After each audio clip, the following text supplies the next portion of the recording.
Welcome to the final episode of the Empowered Manifestor.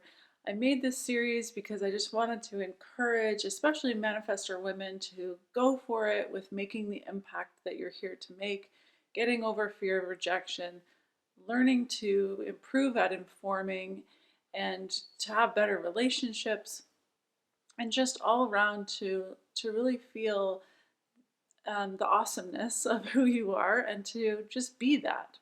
So in today's video, you'll be hearing a final word from each of the manifestor women in the series, as well as some general final tips that weren't covered in the other videos.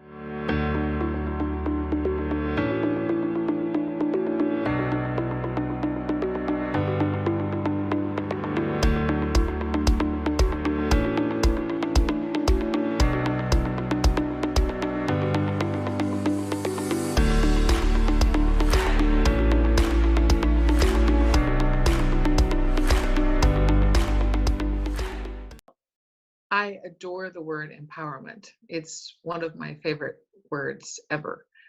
Truly, like one of my favorite words. Not only for myself, but for other people. Like I love empowering other people as well, just to be whatever, to make choices that are true for them, to be who they want to be, to do what they want to do. That's just my jam. It's just my passion.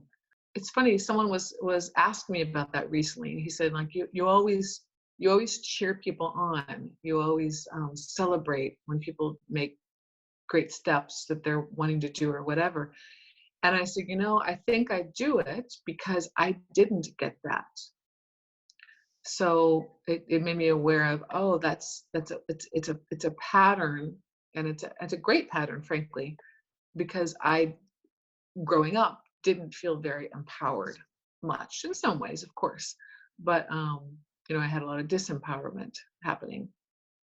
So it's so important to me. And it goes back to, again, that place of, as I've gotten to know myself more, I've surrounded myself by people who are a stand for my greatness, or a stand for my work in the world, who believe in me and who want to support what I do. And like that's the main core of people around me now. And of course, them supporting them as well, empowering them as well. So that's been really, really important. And again, it goes back to that same thing I said earlier about letting people in and reaching out for support. And support could just be, hey, I just need a pep talk right now, or it could be, many different things. But it's stepping out of the place. I'm more empowered when I include other people, inform other people, and include other people, and not trying to do it all myself. And it's lovely, actually. It was hard at first, but it's really, really lovely. I wouldn't have it any other way. I wish I'd known that when I was younger, but it's okay. I know it now. Ra says that the generator is here to know themselves, the projector is here to know the other, the manifestor is here to know their impact, and the reflector is here to know their milieu, or their environment. Several of our manifestors in the series did talk about really encouraging you as a manifestor to get to know yourself. So even though that's the cue for the generators, they suggested that doing inner work and really learning to understand yourself and how you operate and heal yourself are really important for the manifestor as well. If you can think of the young women manifestors who are going to be watching this video, what would you want them to hear from you? What would you like to say to them about being a manifestor? What I would advise them to do is really study what it is to be a manifestor.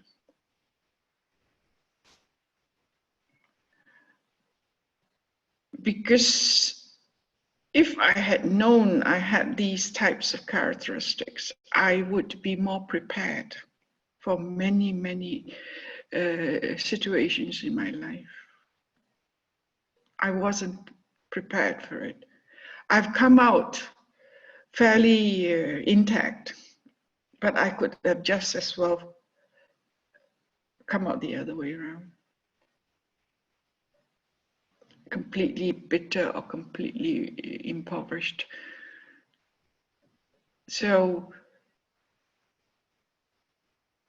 I would ask them to keep studying and working with a person like you who is able to guide them. This is what I would say. Work with a person that knows these types of energies and guide them. At least make them aware of it, aware of the ups and downs of being a manifestor, and not to go into being internally aggressive with oneself, for example. If somebody doesn't like you, you don't go like I did to do everything one could do to make that person like you, because your aura is dense. I have lost a lot of money that way, making people want to like you. So my advice again is work with somebody who knows how to help you see these things. You might not want to listen to that person in the end, but at least be aware of it, you know. I would.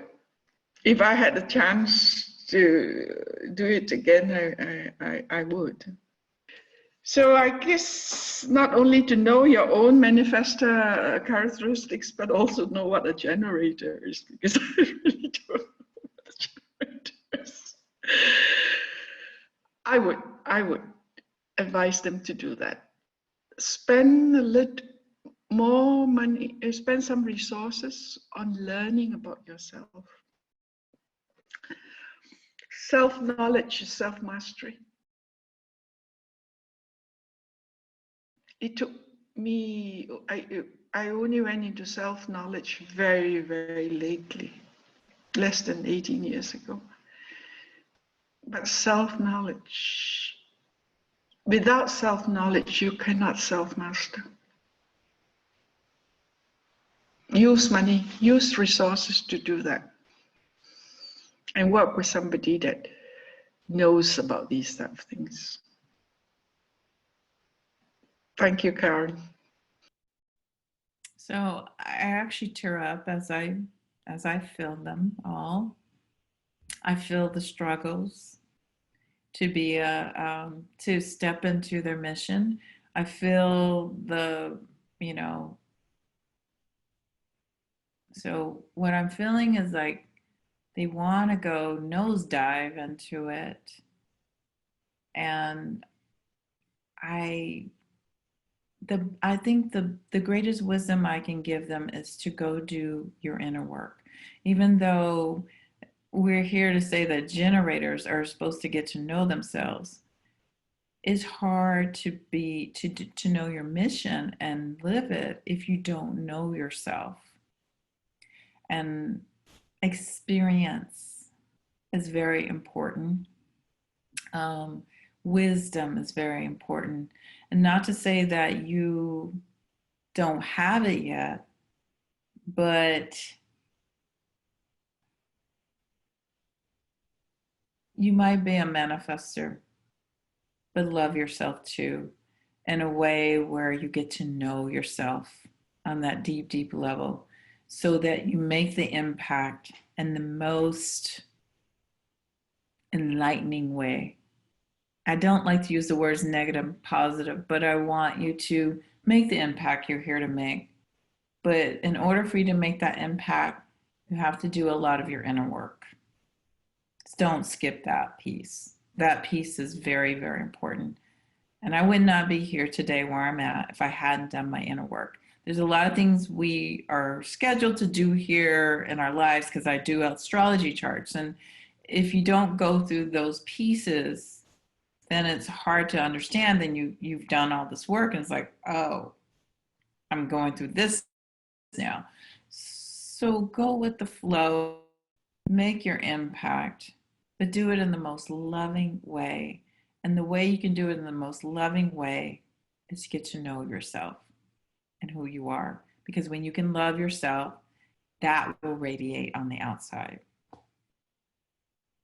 Yeah, one thing I've learned about anger for me is that anger is a great tool. And it is true, when I start getting really angry about something, it's time for me to journal, ideally. Okay, let's process this anger instead of projecting it outward, like what's really going on.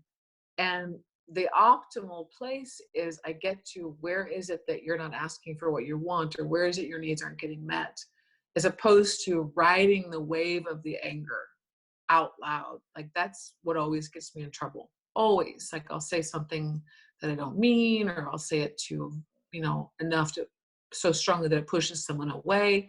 And then there's a rejection thing spinning. So I've learned to use it to inform me. It's not that I'm going to get rid of it, but go, oh, okay, I'm noticing anger stirring up. So work with it, with myself first, until I come to a certain level of peace. And then I take action from that place.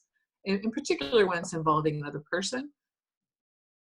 I do self-process a lot, for sure. That's our, self-reflection, self-inquiry, contemplation. That's something that's like a diamond for me. It's so, so, so valuable. But I still almost always address it with the person. But usually I can address it from the way of, this hurt, like the ideal place is using something like nonviolent communication, or there's other tools that I have of how to communicate something that hurts you or that angers you. But I do know, and you know what? I'm thinking it's also because I'm an emotional authority. Also, because my emotions can take over big time. And that, for a manifestor with emotional authority, we do have to wait. That's the only area we have to wait, is don't go on the impulse of the emotion. You have to step back a little bit, do your own kind of internal processing a bit, and then move forward.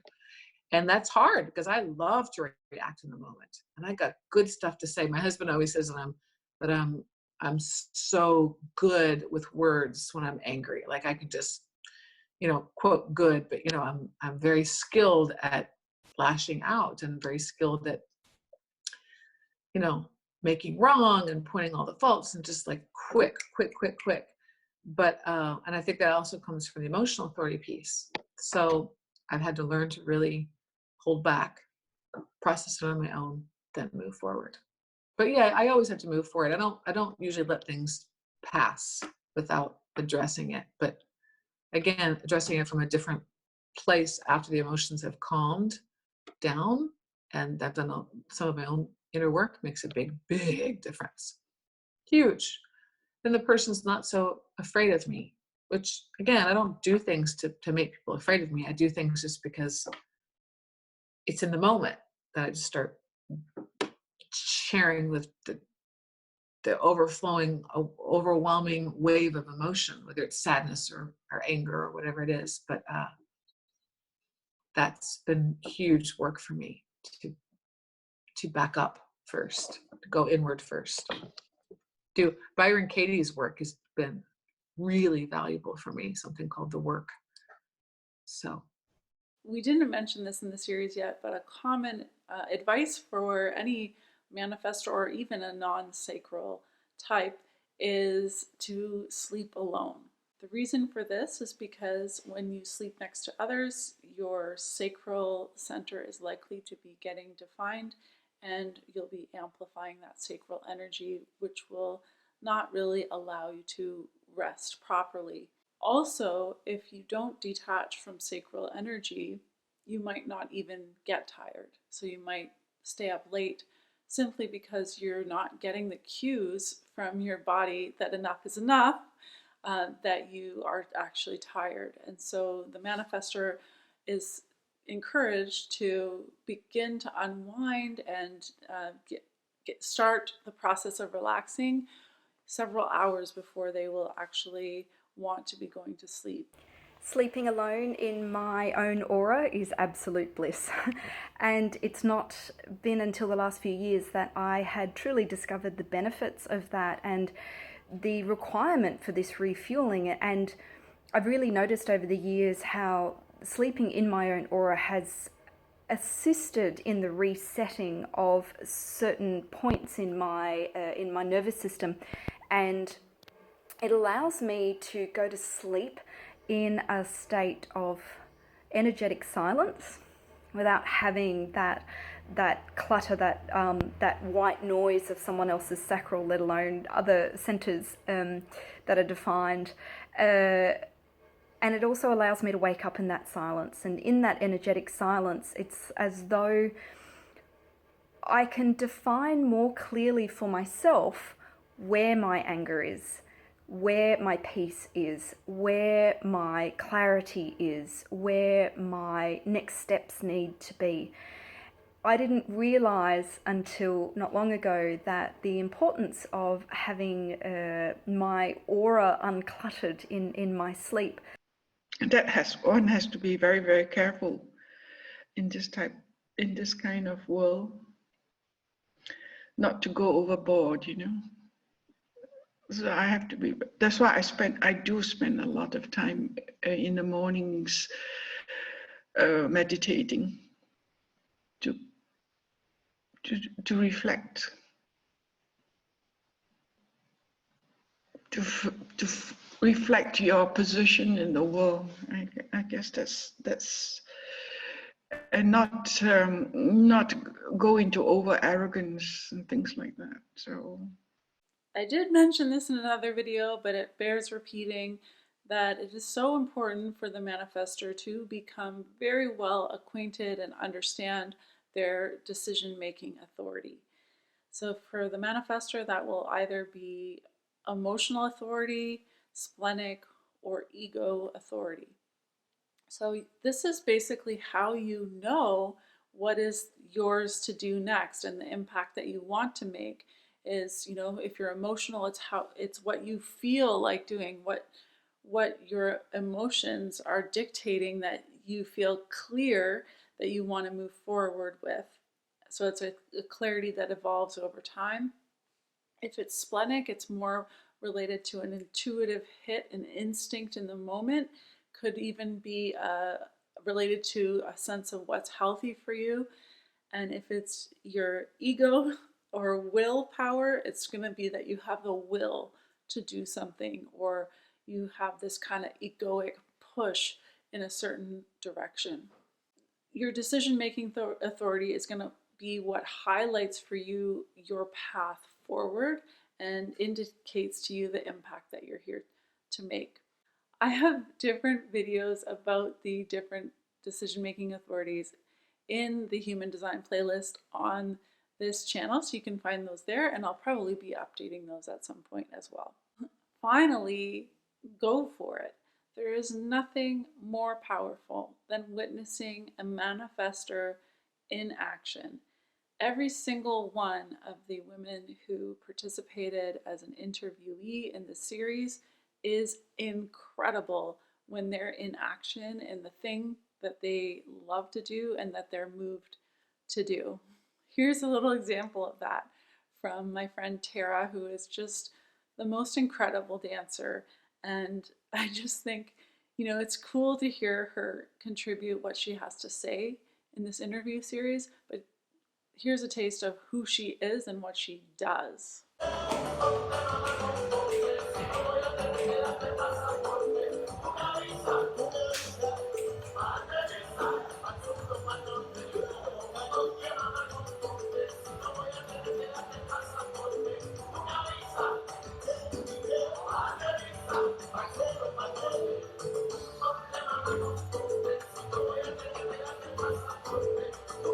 I think that speaks for itself, and if you haven't checked out these amazing women, you can find the links below to how you can find them on Instagram or find their websites.